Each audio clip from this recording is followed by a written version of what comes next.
Yo, what is up, my geeks and freaks? Big Girl Geek here with a brand new review, and we're back for Superman and Lois, Season 1, Episode 2, Heritage. So, was this episode geek? Or did it fall flat and did we go all the way downhill from the pilot episode? Was this episode weak? 3, 2, 1. Okay, so we're back. Like I said, Superman and Lois Season 2. We had an awesome premiere. I couldn't get enough of the first pilot episode of the show. I was so nervous that going into episode 2, they wouldn't keep the same flow, especially with Todd Helbing as the showrunner. And we all know, like I said in my last video, he was the showrunner from the back half of season 3 until season 6, I think, of The Flash. So, very nervous. But I have to say, I think with this HBO backing, and Jeff Johns, unfortunately, he has his issues too.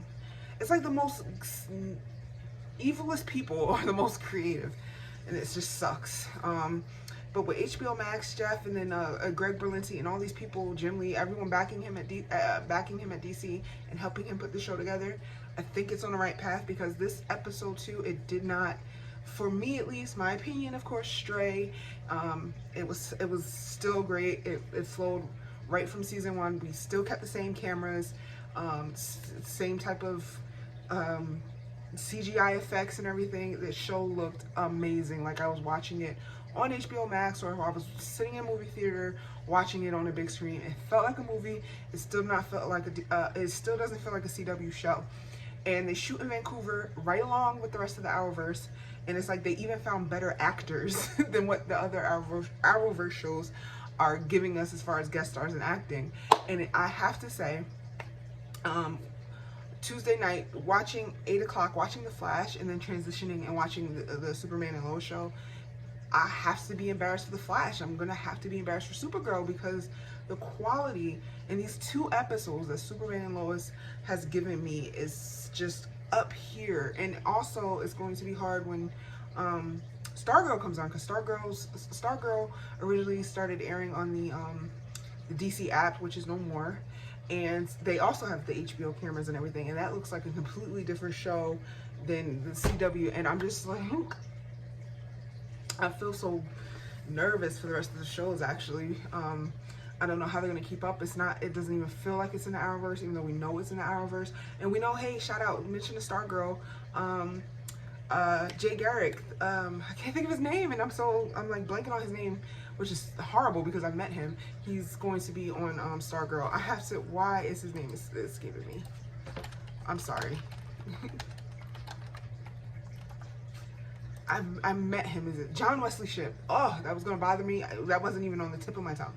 John Wesley Shipp has joined the cast of Stargirl and will be playing the Justice Society of America's Flash. He'll be Jay Garrick. So shout out to him, and congratulations on that. I should have mentioned it on the Flash video. I meant to, and I just completely forgot mentioning Stargirl. That triggered me to remember to do that, to say that. So congrats. I'm really excited for that. But yeah, the quality of this show of Superman and Lois is just so good. And getting into this episode, it was, again, I loved it. We're still getting the CW teeny angst with all the I kissed the girl's I kissed the guy's girlfriend, and I can't get on the team because the team's being mean to me. All of that CW-ness, that if you like that you still get it with the show, but you're getting it in a higher quality. I'm here for the superhero stuff. I'm here for the superhero stuff. I want to see Kyle. I want to see Superman bust some heads. When he is fighting, I love it. And I've seen some reviews. Like I said, I did a video of my question about the show. Actually made it on the John Campea show. Be sure to check out my question on the show, on his podcast on YouTube, and his answer. And in his answer, he said that he doesn't like Superman getting beat up. No one superhero character is all powerful. So I do have to disagree with him on that point. I do agree with the beginning when he said it felt like a HBO show. I've said it last week too. But as far as his take on Superman getting beat up, yes, Superman is, in my opinion, I agree with him too, is the greatest superhero of all time. When you think of a comic book character, having not, you know, obviously now it's a little bit different with everyone saying that they're a comic book fan because of all the movies and everything, which is great. Welcome to the genre. But for us that's been like growing up and they used to get made fun of for being into this stuff, when you first think greatest superhero of all time, it like Superman used to come to mind. Christopher Reeve. It's just like Superman. His name is Superman for a reason. He has an immense amount of powers, but you cannot make one superhero character unbeatable. So that's why we have kryptonite. Superman has a weakness. There will be someone that could give him a little bit run for his money.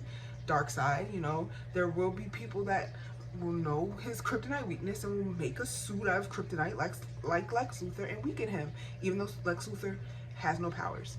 So I mean, he can't always be unbeatable, otherwise it will be boring. There has to be someone that's going to hurt Superman. There's going to be someone that's going to hurt Captain America, Thanos. There's always going to be somebody. So I mean, otherwise if we're just going to be watching a show where Superman's just kicking ass all the time and he's not like, it's not a challenge, I mean, that's going to get boring really quickly. So I disagree on that end. Now, was he nerfed a lot in the Supergirl show? Yes, I think I've said that in my previous review. That's why I was like, I get why they were doing it, because it was supposed to be Supergirl show, and it was like, they were trying to tell you in the beginning, like, do not compare her to Superman, even though they were giving her Superman's villains and stories. But I get what they were doing that. But this stands alone. They still have not really addressed Arrowverse like that in this show, so I don't know what's going on. I don't know if this is a complete reboot. You know, they really haven't gotten to that.